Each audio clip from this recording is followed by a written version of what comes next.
ஆற்றுல ரொம்ப வேகமா பறந்து போற ஒரு அம்பு வந்து உண்மையில நகரவே இல்ல அப்படின்னு யாராவது உங்ககிட்ட சொன்னா நீங்க என்ன நினைப்பீங்க? பைத்தியக்காரத்தனம் தானே தோணும்.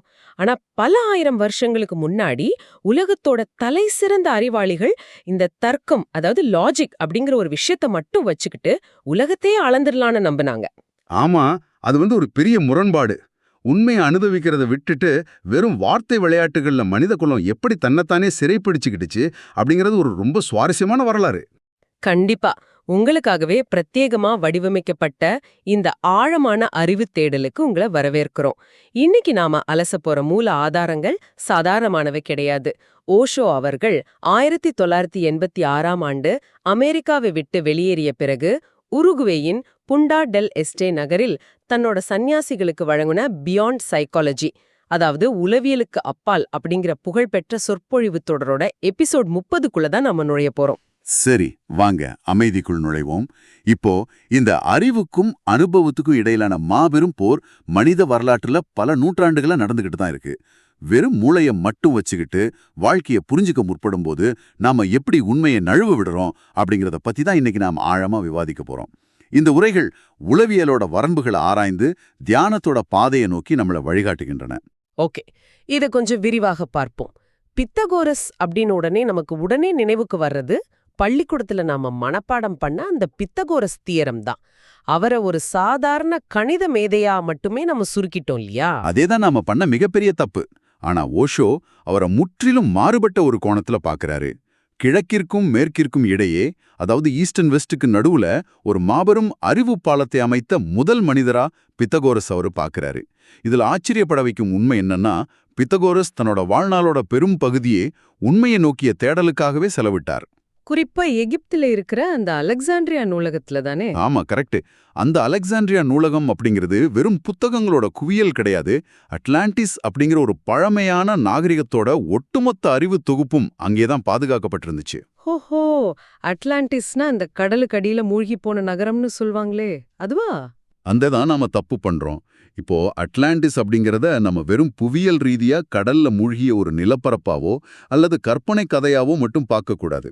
ஓஷோ அதை எப்படி விவரிக்கிறார்னா, மனித நனவு நிலையோட, அதாவது ஹியூமன் கான்ஷியஸ்னஸோட உச்சத்தை தொட்ட ஒரு நாகரிகத்தோட குறியீடா அதை பார்க்கறாரு. அந்த உயர்ந்த நனவு நிலை குறித்த மிச்சம் இருந்த அறிவு முழுவதும் அலெக்சாண்ட்ரியாவில் தான் இருந்துச்சு. வாவ்! அந்த அட்லாண்டிஸ் அப்படிங்கறத ஒரு மெட்டஃபரா பார்க்கறது ரொம்பவே சுவாரஸ்யமா இருக்கு. உச்சக்கட்ட மனித நனவு நிலையோட பதிவுகள் அங்க இருந்திருக்கு. பித்தகோரஸ் மாதிரியான ஒரு அசாதாரண அர்ப்பணிப்பு கொண்ட மனிதரால தான் அந்த பழமையான ரகசியங்களை உள்வாங்க முடிஞ்சிருக்கு. ஆனா அதுக்கப்புறம் அந்த அலெக்சாண்ட்ரியா நூலகத்திற்கு நடந்த அந்த வரலாற்று சம்பவம் ஒரு மிகப்பெரிய சோகம். கஜினியின் முகமது அந்த மாபெரும் நூலகத்தை எப்படி அழிச்சார் அப்படிங்கிறத ஓஷோ ரொம்ப ஆழமா பதிவு பண்றாரு. ஆமா, அவர் பயன்படுத்திய அந்த லாஜிக் வந்து எவ்வளவு கொடூரமானதுன்னு பார்க்கும்போது மனித மூளையோட சிந்தனை முறை எந்த அளவுக்கு ஆபத்தானதுங்கிறதுக்கு அதுவே ஒரு பெரிய உதாரணம். கண்டிப்பா. கஜினியின் முகமது அந்த நூலகத்துக்குள்ள நுழைஞ்சப்போ ஒரு கையில எரியும் தீப்பந்தமும் மறு கையில அவனோட மத நூலான குரானும் வச்சிருந்தான். அவன் அங்கிருந்த தலைமை நூலகரை கூப்பிட்டு மிக ஆபத்தான ஒரு வாதத்தை முன்வைத்தான். என்னன்னு கேட்டா, இந்த நூலகத்துல உள்ள புத்தகங்கள்ல குரானுக்கு எதிரா ஏதாவது இருக்கா? அப்படி இருந்தா அது எரிக்கப்பட வேண்டும் அப்படின்னு சொன்னான். ஒருவேளை குரானில் உள்ள அதே விஷயங்கள் தான் இந்த நூலகத்திலையும் இருக்கு அப்படின்னா இது தேவையற்றது, அப்போதும் இது எரிக்கப்பட வேண்டும் அப்படின்னு ஒரு பைனரி லாஜிக்க வச்சான். இது எப்படி இருக்குன்னா, என்கிட்ட ஒரு விக்கிபீடியா பக்கம் இருக்கு, அதனால உலகத்துல இருக்கிற எல்லா கம்ப்யூட்டரையும் சர்வர்களையும் நான் எரிக்க போறேன்னு சொல்ற மாதிரி இருக்கு. உன்னிடம் இருப்பது என்னிடம் உள்ளதை விட வித்தியாசமாக இருந்தால் அது தவறு, ஒரே மாதிரி இருந்தால் அது தேவையற்றது அப்படிங்கிற இந்த முட்டாள்தனமான லாஜிக் தான் உலகத்தோட மிகப்பெரிய அழிவுகளுக்கு காரணமா இருந்திருக்கு. அந்த நூலகரால இதுக்கு என்ன பதில் சொல்லி தப்பிக்க முடியும் சொல்லுங்க? எதுவும் சொல்ல முடியாது. அதுதான் அந்த தர்க்கத்தோட பொறி. நீங்க என்ன சொன்னாலும் முடிவு நூலகம் எரிக்கப்படுவது தான் அப்படிங்கிறது முன்பே தீர்மானிக்கப்பட்டுருச்சு. ரொம்ப கொடுமையான விஷயம். 6 மாசமா அந்த நூலகம் எரிஞ்சதுன்னு சொல்றாங்க. ஆமா, தொடர்ந்து 6 மாசங்கள் எரிஞ்சுதாம். மனித குலத்தோட பலாயிரம் ஆண்டுகால அறிவு, அட்லாண்டிஸ் நாகரிகத்தோட உச்சகட்ட ரகசியங்கள்னு எல்லாமே அந்த 6 மாசங்கள்ல சாம்பல் ஆயிடுச்சு. ஆனா இதுல இருக்கிற ஒரே ஆறுதல் என்னன்னா, இந்த அழிவுக்கு முன்னபே பித்தகோரஸ் தன்னோட வாழ்நாளின் பல வருடங்கள் அங்கே செலவிட்டு அந்த அறிவை தனக்குள் உள்வாங்கிட்டார். அப்போ இன்னைக்கு நமக்கு கிடைக்கிற அந்த பழமையான அறிவு பித்தகோரஸ் மூலமா தான் சாத்தியமாச்சு. இவ்வளவு பெரிய அறிவை கத்துக்கிட்டு மனிதன் நனவு நிலையின் ரகசியங்களை சுமந்துகிட்டு பித்தகோரஸ் தன் சொந்த நாடான கிரீக்கத்துக்கு திரும்புறாரு. ஆனா அங்க அவருக்கு ஒரு பெரிய ஏமாற்றம் தான் காத்திருந்துச்சு. ஏன்னா கிரீக்கத்துல அப்போ சாஃபிஸ்ட்ரி அப்படின்னு சொல்லப்படுற ஒரு விதண்டாவாதம் கொடிகட்டி பறந்துகிட்டு இருந்துச்சு. இந்த சோஃபிஸ்ட்ரினா என்ன எக்ஸாக்டா? சோஃபியானா ஞானம்னு படிப்போமே. ஆமா, சோஃபியா என்றால் ஞானம். ஆனா சோஃபிஸ்ட்ரி அப்படிங்கிறது ஞானம் இருப்பது போல நடிக்கும் ஒரு பாசாங்கு. கிரீக்கத்துல இருந்த அறிஞர்கள் உண்மையை தேடவே இல்லை. உண்மை என்று எதுவும் கிடையாது. யாருடைய வாதம் வலிமையாக இருக்கிறதோ அவரே வெல்கிறார் அப்படிங்கறதா அவங்களோட அடிப்படையா இருந்துச்சு. ஒரு விஷயத்தோட 2 பக்கங்களிலும் நின்னு அவங்களால மிகச்சிறப்பா வாதிட முடியும். ஒரு நிமிஷம், இதை யோசிச்சு பாருங்க. எந்த பக்கம் நின்றாலும் உங்களால வாதிட்டு ஜெயிக்க முடியும் அப்படின்னா அங்கே உண்மைக்கு என்ன வேலை? அது வெறும் ஒரு அறிவுஜீவித்தனமான ஈகோ ட்ரிப் போல தான் தெரியுது. எக்ஸாக்ட்லி. உண்மையாக இருக்கிறத காட்டிலும் புத்திசாலியா தெரியறதா அவங்களுக்கு முக்கியமா இருந்திருக்கு. அதை நிரூபிக்கத்தான் ஓஷோ ஜீனோ அப்படிங்கிற அறிஞரோட உதாரணத்தை காட்டுறாரு. அந்த அம்ப பத்தின உதாரணம் தானே? அதேதான். ஜீனோ மிகப்பெரிய அறிவாளி. ஆனா இந்த வரட்டு தர்க்கங்கள்ல சிக்கிக்கிட்டாரு. நாம் ஆரம்பத்துல பேசின அந்த அம்பு தர்க்கம் அவருடையதுதான். ஒரு அம்பு ஏ அப்படிங்கிற புள்ளியிலிருந்து பி அப்படிங்கிற புள்ளிக்கு செல்ல வேண்டும்னா முதல்ல அந்த தூரத்தோட பாதியை கடக்க வேண்டும். ஆமா, அதுக்கப்புறம் மீதமுள்ள தூரத்தின் பாதியை கடக்க வேண்டும். கரெக்ட். இப்படி 2 புள்ளிகளுக்கு இடையில எண்ணற்ற புள்ளிகள் இருக்கு. தர்க்க ரீதியா பார்த்தா முடிவில்லாத அந்த புள்ளிகளை கடந்து அம்பு இலக்கை அடையவே முடியாது. ஆக அம்பு நகரவே இல்லை அப்படின்னு அவர் வாதிட்டார். மூளைக்கு இது ஒரு சுவாரஸ்யமான விளையாட்டு போல தெரியலாம். ஆனா லாஜிக் அப்படிங்கிறது ஒரு க்ளோஸ்ட் லூப் அப்படிங்கறதை இந்த இடம் மிக தெளிவா காட்டுது. லாஜிக்க வச்சுக்கிட்டு நிஜத்தை வளைக்க முடியும், ஆனா நிஜத்தை மாற்றிவிட முடியாது இல்லையா? ஆமா, நிஜத்துல அம்பு பறந்து சென்று இலக்கை தாக்கும். தர்க்கம் எப்போதுமே தன்னைத்தானே ஒரு கட்டத்துல அடிச்சுக்கும் அப்படிங்கிறதுக்கு ஜீனோவோட மாணவன் தொடர்ந்த அந்த நீதிமன்ற வழக்கு ஒரு அற்புதமான உதாரணம். அந்த கோர்ட் கேஸ் ரொம்ப வேடிக்கையா இருப்புமே. அந்த மாணவன் லாஜிக் எப்படி ஒரு முட்டுச்சல்து அப்படிங்கறத அழகா விளக்குனான். ஆமா, ஜீனோவிடம் வாதம் கற்க வரும் மாணவர்கள் பாதிய முன்பணமா செலுத்திடணும், மீதி பாதிய மாணவன் தன்னோட முதல் வாதத்தில் வென்ற பிறகு செலுத்த வேண்டும் அப்படிங்கறதான் ஒப்பந்தம். இப்போ ஒரு மாணவன் முன்பணத்தை கொடுத்துட்டு யாருடனும் வாதிடவே இல்ல. செம ஸ்மார்ட். நான் தோல்வியை ஏத்துக்கிறேன், நான் எந்த வாதத்திலையும் ஜெயிக்கப் போவதில்லை, அதனால மீதி பணத்தை தர தேவையில்லை அப்படின்னு சொல்லிட்டான். வாதிட்டால் தானே ஜெயிப்பேன் அல்லது தோற்பேன் ஒரு நிலை வரும். வாதிடவே இல்லைன்னா ஒப்பந்தப்படி பணம் தர வேண்டியதில்லை. இதை விட புத்திசாலித்தனமா ஒரு மாஸ்டரைய லாக் பண்ண முடியாது. உடனே ஜீனோ நீதிமன்றத்துக்கு போறாரு. ஜீனோவோட கணக்கு என்னன்னா, நான் வழக்குல வென்றா நீதிபதி எனக்கு பணம் கொடுக்கச் சொல்வாரு, தோற்றுவிட்டால் என் மாணவன் அவனோட முதல் வாதத்துல வென்றுவிட்டான் என்று அர்த்தம். அதனால நீதிமன்றத்திற்கு வெளியே ஒப்பந்தத்தின்படி எனக்கு பணம் கிடைத்துவிடும் அப்படின்னு அவர் வாதித்தார். ஆனா அந்த மாணவனோட வாதம் அதை விட கூர்மையா இருந்துச்சு. நான் நீதிமன்றத்துல வென்றுவிட்டால் நீதிபதியின் தீர்ப்புப்படி நான் பணம் தர தேவையில்லை. ஒருவேளை நான் தோற்றுவிட்டால் எனது முதல் வாதத்தில் நான் தோற்றுவிட்டேன் என்று அர்த்தம். ஆக ஒப்பந்தப்படி நான் மீதி பணத்தை கொடுக்க தேவையில்லை அப்படின்னு செக் வச்சிட்டான். இது கேட்கும்போதே தலை சுத்துதில்ல. லாஜிக் அப்படிங்கிறது வெறும் ஒரு டூல். ஆனா அந்த டூலையே நாம உண்மையாக நினைச்சுக்கிட்டா இப்படிதான் விடை தெரியாத லூப்பிற்குள் சிக்கிப்போம். இப்படிப்பட்ட ஒரு சமூகத்துல உண்மையான தேடல் இருக்கிறவங்க எப்படி தாக்கு பிடிக்க முடியும்? இந்த மூளைக்கான ஜிம்னாஸ்டிக்ஸ் வேலைகள்ல சலித்து போய் தான் பித்தகோரஸ் இந்தியாவை நோக்கி பயணிக்கிறார். கிரேக்கத்தோட இந்த வெறும் வார்த்தை ஜாலங்கள்ல எந்த அர்த்தமும் இல்லை அப்படிங்கறத பித்தகோரஸ் முழுமையா உணர்ந்தாரு. உண்மையான அனுபவத்தை தேடி அவர் இந்தியாவில இருந்த மாபெரும் பௌத்த பல்கலைக்கழகங்களுக்கு வந்தாரு. நாலந்தா, தக்ஷஷீலா மாதிரி இடத்துங்களுக்கு தானே? ஆமா, ஆக்ஸ்போர்ட் மாதிரி மேற்கத்திய பல்கலைக்கழகங்கள் உருவாவதற்கு பல 100 ஆண்டுகளுக்கு முன்பே இந்தியாவில நாலந்தா, தக்ஷஷீலா போன்ற இடங்கள்ல 10,000 முதல் 12,000 மாணவர்கள் தங்கி படிச்சாங்க. அந்த காலகட்டத்துல 10,000 மாணவர்கள் அப்படிங்கிறது கற்பனைக்கு எட்டாத ஒரு விஷயம். ஆனா இங்கே ஓஷோ குறிப்பிடும் ஒரு முக்கியமான விஷயம் அகநிலை தேர்வு, அதாவது எக்ஸிஸ்டென்ஷியல் எக்ஸாமினேஷன். கரெக்ட். நம்ம ஊர்ல ஒரு பேப்பர்ல மனப்பாடம் செஞ்சதை எழுதுற மாதிரி இல்லாம ஒரு மனிதனோட இருப்பையே அவனோட நனவு நிலையே சோதிக்கும் தேர்வா இது இருந்திருக்கு. இது எப்படி செயல்பட்டது? அந்த பல்கலைக்கழகத்தோட நுழைவாயில இருந்த காவலாளிகள் சாதாரணமானவர்கள் கிடையாது. அவங்க மிக உயர்ந்த ஞானம் பெற்ற பௌத்த பிக்குகள். அவங்க அனுமதித்தால் மட்டுமே உள்ளே நுழைய முடியும். இந்த அகநிலை தேடலுக்கான முழுமையான செயல்முறைய பித்தகோரஸ் மிக தர்க்க ரீதியாக 3 படிகளாக மாற்றி அமைத்தார். அந்த 3 பீஸ் தானே? ஆமாம். ப்ரிப்பரேஷன், அதாவது தயாரிப்பு, பியூரிஃபிகேஷன், அதாவது தூய்மைப்படுத்தல், மற்றும் பெர்ஃபெக்ஷன், அதாவது முழுமை. இந்த 3 படிகளையும் கொஞ்சம் டீகோட் பண்ணுவோம். முதல் படி ப்ரிப்பரேஷன்.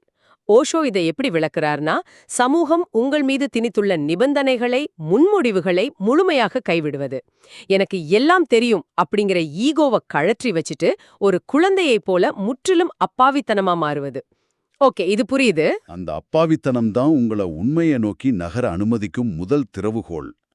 ஆனா இது அடுத்தபடியான பியூரிஃபிகேஷன், அதாவது தூய்மைப்படுத்தலோட இணைக்கும்போது தான் இது எந்த அளவுக்கு ஆழமானது அப்படின்னு விளங்கும். ஒரு நிமிஷம், இங்க எனக்கு ஒரு பெரிய சந்தேகம் வருது. சொல்லுங்க.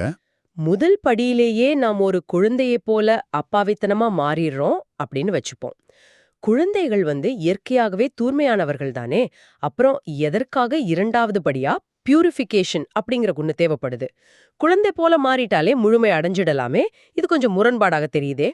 இது பாத்தீங்கன்னா பலருக்கும் வர்ற இயல்பான சந்தேகம்தான்.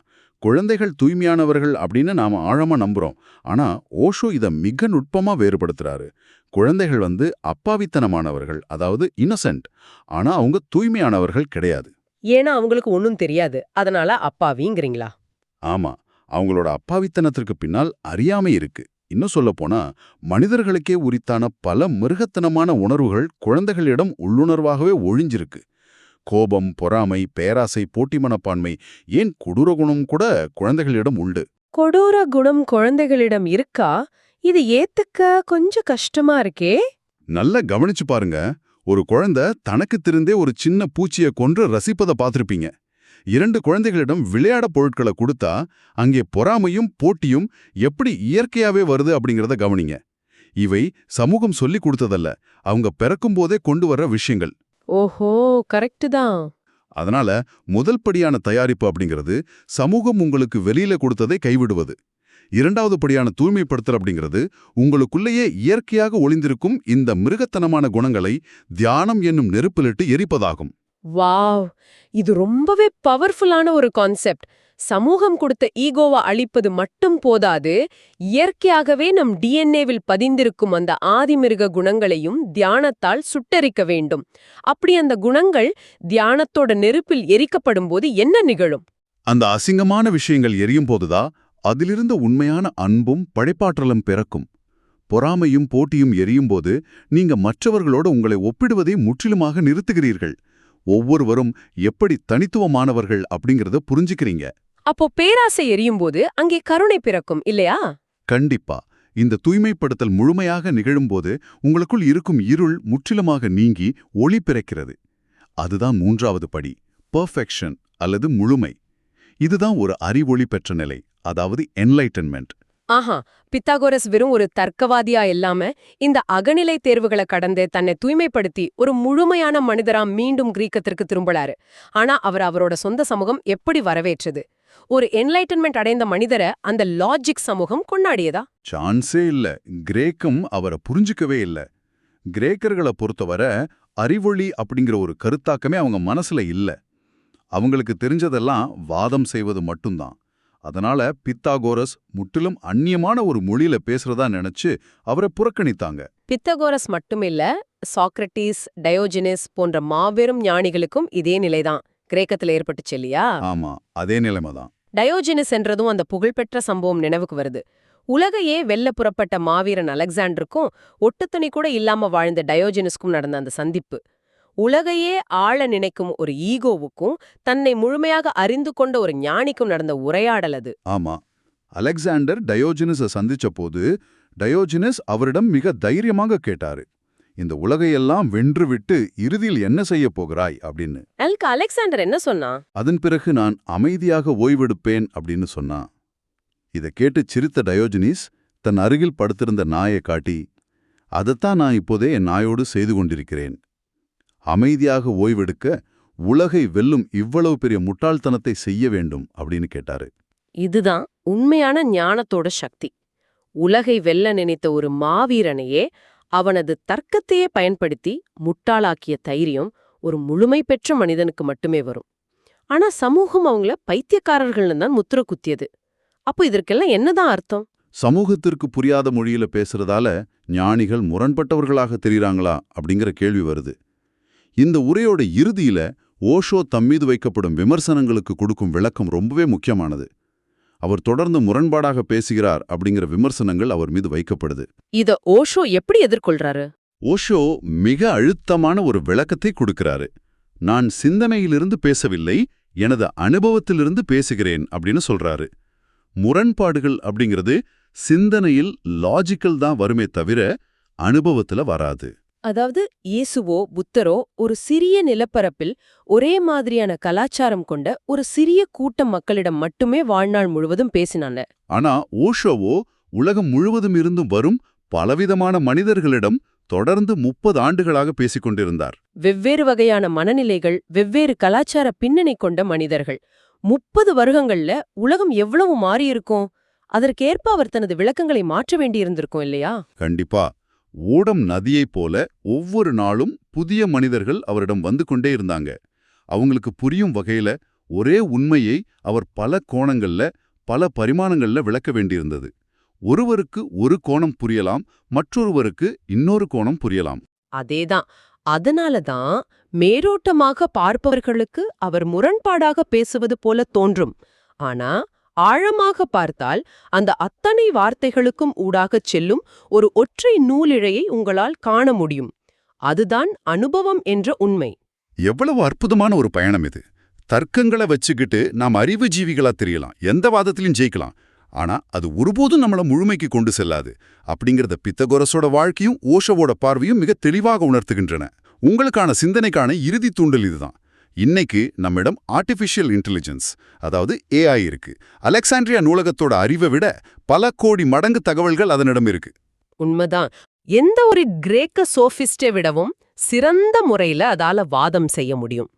ஆனா அந்த ஏஐயால நாலந்தாவோட அகநிலை தேர்வில் தேர்ச்சி பெற முடியுமா? அத பியூரிஃபிகேஷன் செய்ய முடியுமா? வெறும் தகவல்களும் தர்க்கங்களும் மட்டுமே அறிவொளி இல்ல அப்படின்னா இந்த ஏஐ ஆளப்போக்கும் எதிர்காலத்துல மனித இருப்புக்கான உண்மையான அர்த்தம் எங்கே இருக்க போகுது? இத கொஞ்சம் ஆழமா சிந்தித்து பாருங்க. இவ்ளோ நேரம் கேட்டதுக்கு ரொம்ப நன்றி. இந்த Tamil voice reads channel monetisation இல்லாம தான் நடக்குது. இந்த ஆடியோ புத்தகம் உங்களுக்கு பயன் தருது என்று நினைத்தால் இந்த முயற்சி தொடர்ந்து போக உங்க ஆதரவு மிகவும் உதவும். என்னுடைய இந்த முயற்சிக்கு நன்கொடை அளிக்க விருப்பம் இருந்தால் டிஸ்கிரிப்ஷன்ல கொடுக்கப்பட்டுள்ள UPI ID மூலம் வழங்கலாம். உங்களால் முடிந்த அளவு போதும். சிறிய ஆதரவும் பெரிய உதவிதான்.